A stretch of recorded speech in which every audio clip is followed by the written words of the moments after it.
Hey, this is Keith from Outlaw Speed Shop. This week I'm tackling a MuscleBound from Hot Wheels and a commission job, a Falcon XB, for a friend of mine on Facebook. And I was actually only going to do one, which was just going to be the Falcon. But at the time it was going really well, so I figured I'd do two. Then things kind of went a little sideways.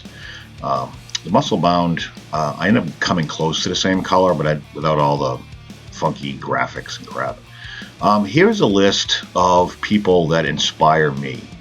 I watch a lot of YouTube, and the people on this screen right now are true inspirations for both Gaslands and regular customs and restorations and so on and so forth. So if you get a chance, come back to this after the video and check these guys out and make sure you show them some love.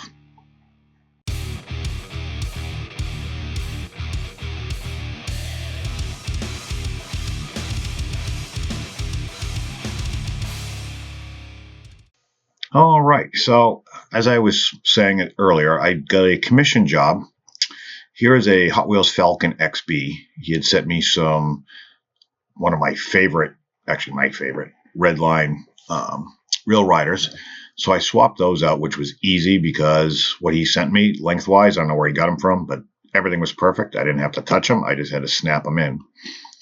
Obviously, I'd skipped a little bit. I stripped the car, and originally I wasn't even going to film this because every time I film something, I screw it up. And this being a commission job, I didn't want to do that.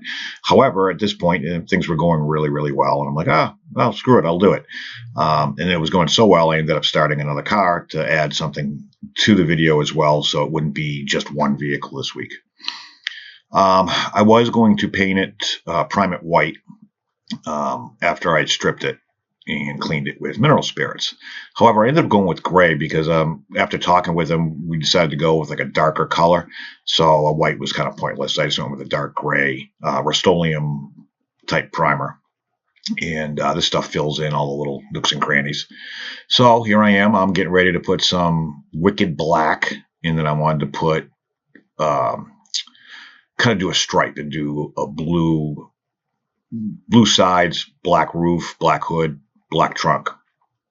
And so I mix a little bit of the Wicked Black with about 5 to 10% of the 4012 reducer. You stir it up, let it sit for 10, 15 minutes or so. You don't have to. I've done it both ways, used it right away, but they recommend that you let it sit. So I try to do that when I can. Sometimes I get too impatient. So I just dump it into my airbrush. I don't filter. I probably should. I'm just too lazy to go get them. Probably about the same way I'm too lazy and cheap to get a spray booth. I'm doing it, kind of ghetto, I guess you could say. So once you get the paint in, with this airbrush is adjustable as far as how much I can allow come out. So I'm just kind of getting a good feel for it. Blow it off. And then I'll put a tack coat on and then come back and put a decent semi-heavy coat on it. The black cover is so good. You don't really need more than 2 coats. The only time you would probably need more than 2 is if you're really light-handed. Working on that, I'm still heavy-handed. But with the way I paint, 2 coats was more than plenty to, actually, if you look at it, I pretty much got it in 1 coat. There. So here I am getting ready to put my second coat on. This one I'll put on heavy, and this will give you a little bit of that gloss that you're looking for. You can kind of see a little bit of reflection. This stuff does matte out a little bit as it dries. I do have a gloss black from Createx as well. I'm just at this stage I wasn't worried because I'm going to mask off and then paint the pearl blue, and then I'd clear coat over all that. So here I am being super cool and really precise and really careful. And I'm going, looks like I'm going a mile a minute, but it's sped up. But, I'm taking my time. I'm really trying to be careful. I wasn't going to do the roof, but I thought it would look kind of cool. Just to have the blue and the black the shade difference between the two of them was because I went with kind of a darker. If you lay it on a little heavier, the pearl blue gets really dark. So I didn't want a stark contrast. So I just thought this was going to be just enough to get away with being able to do the roof as well and just do a stripe wide for pretty much from grill to bumper. With the pearls, you got to be careful. It'll go as heavy as you want it to go. The first coat, it's highly recommended you put a light tack coat on. Here, I'm putting a little bit heavier on, only because I wanted a nice dark look. So while that's drying, and I'm still thinking everything's kind of cool, I figured, screw it, let's start another project. So I get this MuscleBound. I did the same thing. I stripped it, tapped it. I did everything ahead of time just to save time. You don't need to see me strip something every single time. I was going to put that motor on there. It's out of like a cartoon style Mustang, but it was way too big and it looked kind of silly. And this week I'd gotten in some wheels from Greenlight, the Mopar and the Ford, and those Challenger wheels, the ones I just pointed to, I thought would be a good fit for this. The plastic bases are real easy to work with. I just kind of pry the tabs back. There's two on one side, one on the other. And it allows me to, sometimes you snap them, but for the most part, if you're careful, just do a little bit at a time. You can pop the wheels out just like that. It's real simple. As much as I like the metal bases, I do like the ease and convenience of these on the plastic bases. So with the Greenlight wheels, I pop one on there. I cut them to length. Pretty sure, well, the front one I think was okay. The back one I had to use something different. But I snap those in like I always do. I always fit 5, 6, 7, 12 times just to make sure. And here I'm starting to not get a warm fuzzy about these wheels. They're very, very large. And in real life, they'd be like a 22. I think that's what I had on my Challenger. They were the 20s or 22s. So it looks okay. So I took a picture of it, put it on Facebook. On Instagram. And not too many people liked them. So I ended up going with the monoblock wheels, which people tended to like. So here I'm just going to make some exhaust tips because for a muscle car, it has a single exhaust. I think it was on the driver's side, or I'm not sure, but either way, I'm taking some axle tubing tubing I use for axles, which I believe is 1/16 K&S stock. And I'm just going to cut a couple small pieces. I'm actually cutting them a little longer than I need them, just so that it makes it easy to paint them, and then I'll snip them after. You can use plier. You don't have to use a cutoff wheel. I had it out, and it was just easier to use the cutoff wheel for me. But you can cut these with a pair of cutters. Yeah, it's just real soft. It will crush the end if you're not careful. So that's the only reason I kind of a little partial to the cutoff wheel. You'll just have a little bit of flashing that peels off. So I'll just side grind it right there like that to make it nice and smooth. But it remains, keeps the integrity of the actual tip. So, and I know it's brass. I'm going to end up painting them silver later. So in order to do that, I gotta cut. Actually, if you look there, it's upside down, but the exhaust is on the driver's side, which is weird. And there's only one. So I'm going to cut those off. And I'm going to groove out two. There's already a little recess in the back rear valance underneath what would be a bumper if it had one. So it works out really good. It kind of sits in there perfectly. So there it is with the monoblock wheels. The wheel wells on this thing are huge. So I made a little spacers there. You can see them, the white styrene. I didn't have round, so I had to use square, which kind of looks silly, but you can't tell once they're painted. Just to give the wheels a little bit of a spacing out so it fills up the wheel wells. And it was a little bit of flash for a brand new casting, a little bit of flash on the inside of the windows, so I cleaned that up.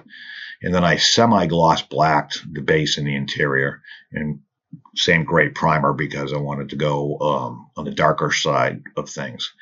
So I'm not a big fan of green, but I thought, why not? Let's give it a try. So I'm going to use the poison green the pearl green from Createx. The pearls and candies you have to mix with 40-30 balancing clear. about 40%. Then after you stir that up, add a little bit of reducer like normal, 10%. Excuse me. My voice is off. My allergies are killing me. As soon as the snow melts up here, it's crazy. So I'm going to put a light coat on. Always try to get underneath first. Nothing worse than putting your car back together and you realize you didn't paint the inside of the fender wells or underneath is showing or whatever. So I always start there so I don't forget. So after that, you put a clear coat on. I found some stuff at the auto body shop, which worked out really well for a can anyways. So by now, oh, there it is right there. So by now, I've already stripped and repainted black this Falcon. And I'm getting ready to clear coat it with the Red Line Shop stuff. The paint masking went horrible. I can't seem to figure out how to mask off without the paint peeling off. So here, I'll get back to that in a second. The Quicksilver Chrome from Createx, if you put it over a black or gloss black, it'll give you a nice chrome finish, or at least a black chrome finish, depending upon how much you put on. I do 2 layers because the first layer is really just supposed to be light.